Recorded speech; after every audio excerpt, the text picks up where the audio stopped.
ಇವತ್ತು ರಂಜಾನ್ ಹಬ್ಬದ ಈದ್ ಇದೆ. ಎಲ್ಲರಿಗೆ ನಾನು ಬೀದರ್ ಜನತೆಗೆ ಈದ್ ಮುಬಾರಕ್ ಅಂತ ಹೇಳ್ತೇನೆ. ಮತ್ತು ಇಡೀ ಕರ್ನಾಟಕಕ್ಕೆ ಮತ್ತು ಇಡೀ ನಮ್ಮ ಭಾರತ ದೇಶದಲ್ಲಿ ಎಲ್ಲರೂ ಒಂದು ಪ್ರೀತಿ ವಿಶ್ವಾಸದಿಂದ ರಂಜಾನ್ ಹಬ್ಬದ ಈದ್ ಮುಬಾರಕ್. ಮತ್ತು ನಮ್ಮ ಕರ್ನಾಟಕ ಸರ್ಕಾರದಿಂದ ಮುಖ್ಯಮಂತ್ರಿ ಸಿದ್ದರಾಮಯ್ಯ ಸಾಹೇಬ್ರಿಂದ ಮತ್ತು ಡಿಪ್ಟಿ CM DK ಶಿವಕುಮಾರ್ಲಿಂದ ಮತ್ತು ನಮ್ಮ ಡಿಸ್ಟ್ರಿಕ್ಟ್ ಇನ್ಚಾರ್ಜ್ ಈಶ್ವರ್ ಖಂಡ್ರೆಲಿಂದ ಇವತ್ತು ಬಂಡಪ್ಪ ಸಾಹೇಬರು ಇದ್ದಾರೆ, ಜೊತೆಗೆ ಜಾಬ್ ಶೆಟ್ಟಿ ಸಾಹೇಬರು ಇದ್ದಾರೆ. ಸುಮಾರು ಎಲ್ಲರೂ ಈದ್ನಲ್ಲಿ ಒಂದು ಪ್ರೀತಿ ವಿಶ್ವಾಸದಿಂದ ಎಲ್ಲರಿಗೆ ಗಲೆ ಮಿಲಾತಿದ್ದಾರೆ.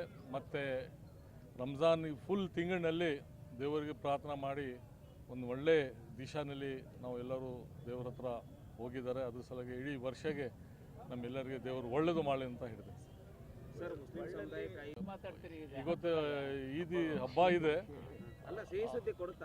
ಇಲ್ಲ ಅದು ಒಂದು ಟಾಪ್ ಲೆವೆಲ್ ಡಿಸೈಡ್ ಮಾಡ್ತಾರೆ. ಈಗ ಸಾಯಂಕಾಲ ಗೊತ್ತಾಗ್ತದೆ. ರಂಜಾನ್ ಹಬ್ಬದ ಶುಭಾಶಯಗಳು ಕೋರುತ್ತೇನೆ. ಈದ್ ಮುಬಾರಕ್.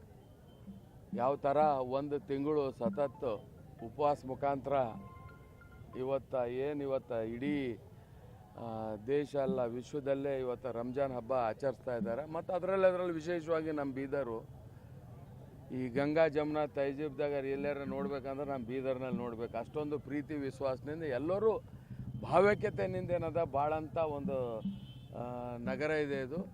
ಹಾಗಾಗಿ ಇವತ್ತು ನಮ್ಮ ಮಂತ್ರಿಗಳು ರಹೀಮ್ ಖಾನ್ಜಿಯವರು, ಜಾಬ್ ಶೆಟ್ಟಿಯವರು ಮತ್ತು ಎಲ್ಲ ನಮ್ಮ ಅಧ್ಯಕ್ಷರು ಎಲ್ಲರೂ ಸಂಘಟಕರು ಎಲ್ಲರೂ ಸೇರಿ ಇವತ್ತು ಏನು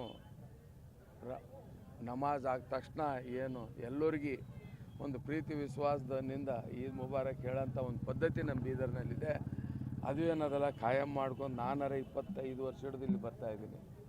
ಹಾಗಾಗಿ ಇವತ್ತು ಆ ಅಲ್ಲಾ ತಾಲಾಗ ನಾನು ಪ್ರಾರ್ಥನೆ ಮಾಡ್ತೀನಿ, ಎಲ್ಲರಿಗೆ ಶಾಂತಿ ಸಮೃದ್ಧಿ ಅಭಿವೃದ್ಧಿ ಕೊಟ್ಟು ಹಾರೈಸಲಿ.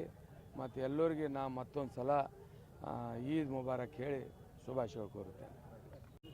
ಇದು ಒಂದು ಈದ್ ಮಿಲಾಪ್ ಅಂದರೆ ಇವತ್ತು ಎಲ್ಲ ಸಮುದಾಯಗಳಲ್ಲಿ ಕೂಡ ಈ ಒಂದು ಹಬ್ಬವನ್ನು ಆಚರಣೆ ಮಾಡೋಂಥದ್ದಿದೆ. ಹಿಂದೂಗಳಲ್ಲಿ ಏನದೆ ಅಂದರೆ ಉಗಾದಿ ಅಂತ ಬರುತ್ತೆ, ಮುಸ್ಲಿಮ್ನಲ್ಲಿ ಏನದಂದ್ರೆ ಈದ್ ಮಿಲಾಪ್ ಅಂತ ಬರುತ್ತೆ. ರಂಜಾನ್ ಹಬ್ಬ ಎಲ್ಲ ಸಮಾಜದಲ್ಲಿ ಕೂಡ ದೇವರಲ್ಲಿ ಪ್ರಾರ್ಥನೆ ಮಾಡಿಕೊಂಡು ಎಲ್ಲರ ಬದುಕಿಗಾಗಿ, ಮಾನವನ ಬದುಕಿಗಾಗಿ ಎಲ್ಲರೂ ಒಳ್ಳೆ ರೀತಿಯಿಂದ ಬದುಕಬೇಕು ಸಮಾಜದಲ್ಲಿ ಅನ್ನುವಂಥ ಒಂದು ಸಂದೇಶವನ್ನು ಕೊಡುವಂಥ ಒಂದು ಈ ಬೀದರ್ ನಗರದಲ್ಲಿ ಸನ್ಮಾನ್ಯ ಶ್ರೀ ರಹೀಮ್ ಖಾನ್ ಅವರು MLA ಆಗಿದ ಮೇಲೆ ಇವತ್ತಿನವರೆಗೆ ಯಾವುದೂ ಅಂಥದ್ದು ದಂಗಾ ಫಸಾದ್ಗಳು ಯಾವುದೂ ಆಗಿಲ್ಲ. ಬೀದರ್ನಲ್ಲಿ ಒಂದು ಭಾವೈಕ್ಯತೆ, ಮುಸ್ಲಿಂ ಆ್ಯಂಡ್ ಹಿಂದೂ ಎಲ್ಲರೂ ಅಣ್ಣ ತಮ್ಮಂದಿರ ಹಾಗೆ ನಾವು ಬದುಕೊಂಡು ಬರ್ತಾ ಇದ್ದೇವೆ. ಹಾಗೆಯೇ ಕೂಡ ಮುಂದೂ ಕೂಡ ಎಲ್ಲ ಜನರಲ್ಲಿ ಇದೇ ಭಾವನೆ ಬರಲಿ. ನೀವು ಎಲ್ಲರೂ ಕೂಡ ಒಂದು ಅಣ್ಣ ತಮ್ಮಂದಿರು ಇದ್ದ ಹಾಗೆ ನಾವು ಬದುಕೋಣ.